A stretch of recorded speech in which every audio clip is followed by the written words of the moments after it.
Yang juga jadi sorotan di Kompas Pagi, saudara, saat pasokan pupuk dunia menghadapi berbagai tantangan, Indonesia justru memperkuat perannya sebagai mitra strategis di kawasan. Sebanyak 47.250 ton pupuk urea asal Indonesia resmi tiba di Brisbane, Australia, menandai dimulainya kerjasama ekspor strategis antara kedua negara.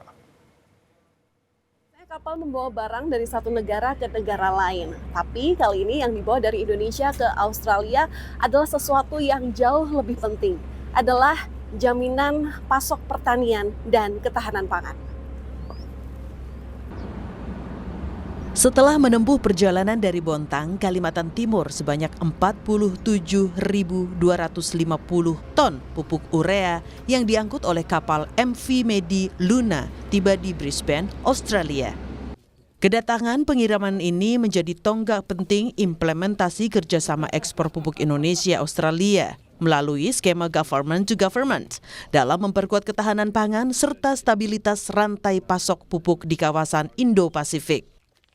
Duta Besar Indonesia untuk Australia, Siswo Pramono bilang, pengiriman perdana ini mencerminkan semakin eratnya hubungan ekonomi kedua negara setelah implementasi Indonesia-Australia Comprehensive Economic Partnership Agreement atau IA-CEPA. Very important cooperation between Indonesia and Australia. After the IA-CEPA, we have more trade.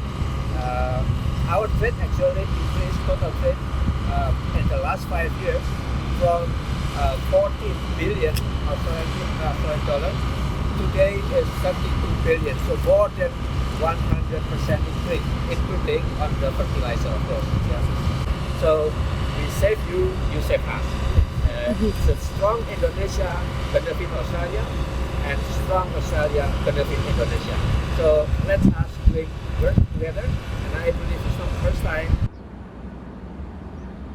Di sisi lain, pemerintah Australia menyambut baik kedatangan pasokan pupuk urea dari Indonesia. First Assistant Secretary Department of Agriculture, Fisheries and Forestry Australia, Amanda Chalmers, bilang pasokan pupuk urea ini akan memberikan kepastian dan kepercayaan pada para petani di negara tersebut. As Prime Minister Albanese has said, Australia does share a deep trust and an unbreakable bond with Indonesia, our neighbours and our partners. They're also our friends. Today's arrival of urea from Indonesia is a commercial deal supported by both governments and is an example of our deep partnership and friendship. The fertiliser gives our world-class farmers certainty and the confidence that they need, but it also gives food security to Australia and the whole shared region.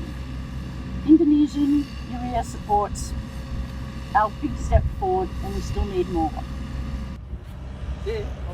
Pengiriman ini merupakan bagian awal dari komitmen ekspor sebanyak 250.000 ton yang akan dilakukan secara bertahap hingga akhir tahun 2026.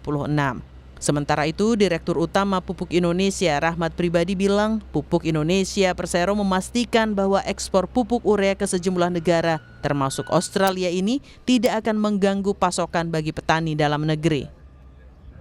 Pada prinsipnya arah dari Bapak Presiden adalah satu, penuhin dulu kebutuhan pupuk dalam negeri untuk para petani kita. Nah, kita memiliki kapasitas yang memang lebih besar daripada kebutuhan petani di Indonesia. Inilah yang disebut structural surplus. Jadi surplus ini bukan karena ada krisis kemudian kita mengekspor, tidak. Tapi karena memang desain secara struktural industri di Indonesia, khususnya pupuk itu, sebagian adalah ekspor oriented. Nah, kemudian arahan kedua dari Bapak Presiden adalah kalau gudang-gudang kita penuh dengan pupuk, maka kita tidak boleh membiarkan sahabat-sahabat Indonesia kekurangan pupuk. Sebagai informasi, Pupuk Indonesia memiliki kapasitas produksi mencapai 14,8 juta ton pupuk per tahun, di mana pada tahun ini produksi urea ditargetkan mencapai 7,8 juta ton. Sementara itu, kebutuhan domestik diperkirakan mencapai 6,3 juta ton, sehingga masih tersedia ruang untuk memenuhi permintaan pasar internasional.